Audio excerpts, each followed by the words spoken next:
పరిస్థితి. వస్తుంది మాట్లాడు. ఈ శంకర ఇప్పుడు ఈ పూత నిలబడుతుంటావా? మద్దతు ధర ఇచ్చి ప్రభుత్వమే కొనుగోలు చేయాలని చెప్పేసి ఈరోజు ఆంధ్రప్రదేశ్ వ్యవసాయ కార్మిక సంఘం, గిరిజన సంఘం, సిపిఎం పార్టీ డిమాండ్ చేస్తూ ఉంది. ప్రధానంగా అనకాపల్లి జిల్లాలోని నాన్ షెడ్యూల్ ఏరియాలో ఉన్నటువంటి గిరిజనులు ఎవరైతే ఉన్నారో వీళ్ళందరూ జీడి పంట మీద ఆధారపడి ఈరోజు బ్రతుకుతూ ఉన్నారు. సంవత్సరానికి ఒక్కసారి వచ్చేటువంటి పంట ఇది. ఎకరాకి దాదాపు 8 నుంచి 10,000 రూపాయల వరకు జీడి తుప్పలు తీయడానికి కేవలం పెట్టుబడులు పెట్టి పంటలు పండిస్తూ ఉన్నారు.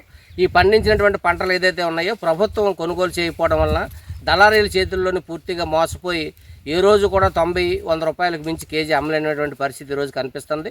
అందుకని బస్తాకి 16,000 రూపాయలు ఇవ్వాలని చెప్పేసి మేము గతంలో డిమాండ్ పెట్టి ఇప్పటికీ డిమాండ్ అటువంటిది ఈరోజు ఉంది. అందుకని గిరిజనులు ప్రధానంగా గిరిజనుల్ని మోసం చేసి దళారీ వ్యాపారస్తులు విపరీతమైనటువంటి దోపిడీ అటువంటి సందర్భంలో జరుగుతుంది. కాటాల్లో మోసం అటువంటిది జరుగుతుంది. 10 కేజీలు పట్టుకెళ్తే 8 కేజీలు, లేదంటే 100 కేజీలు పట్టుకెళ్తే 90 కేజీలకి ఈరోజు జీడిపిక్కలు దోసేసుకోవడం అంటే జరుగుతూ ఉంది. జీడి పంట మీద దళారీ వ్యాపారస్తులు ముందు పెట్టుబడులు డబ్బులు లేక ముందు డబ్బులు ఇచ్చి అప్పులు ఇచ్చి జీడి అటువంటి ఆ టైంకి వాళ్ళకి నచ్చిన రేటు కొనిసుకోవడం అటువంటి జరుగుతూ ఉంది. అందుకని ఈరోజు పామాయిల్కి ప్రభుత్వం సబ్సిడీ ఇస్తుంది, వాళ్ళకి పామాయిల్ని ఎంకరేజ్ చేస్తుంది. జీడి అటువంటిది అంతర్జాతీయ పంట. ఈరోజు జీడి పప్పు కేజీ దాదాపు 5,000 రూపాయల వరకు ఉంది. అంటే ఆ విధమైనటువంటి పప్పు 500 రూపాయలు కేజీ పప్పు ఉంటే మరి జీడికి అంత రేటు, పప్పుకి అంత రేటు ఉన్నప్పుడు జీడి పిక్కలకి 100 రూపాయలు ఇవ్వడం అటువంటిది అత్యంత దుర్మార్గమైనటువంటి చర్య.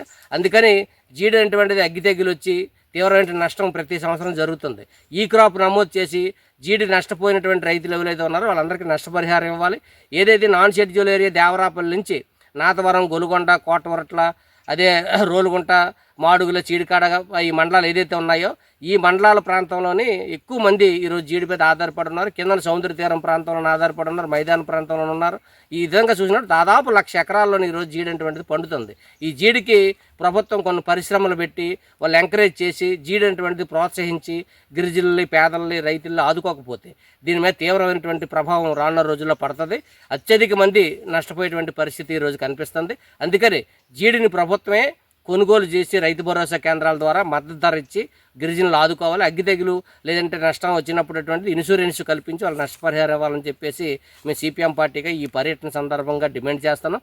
భవిష్యత్తులోని ఈ జిల్లాలోని జీడి పంటకి ప్రభుత్వం కొనుగోలు చేయకపోతే దశల వారీగా పెద్ద ఎత్తున ఆందోళన చేసి జీడి ప్రభుత్వం కొనుగోలు చేసే వరకు, మద్దతు ధర ఇచ్చే వరకు ఆందోళన చేస్తామని చెప్పేసి మేము స్పష్టం చేస్తా ఉన్నాం.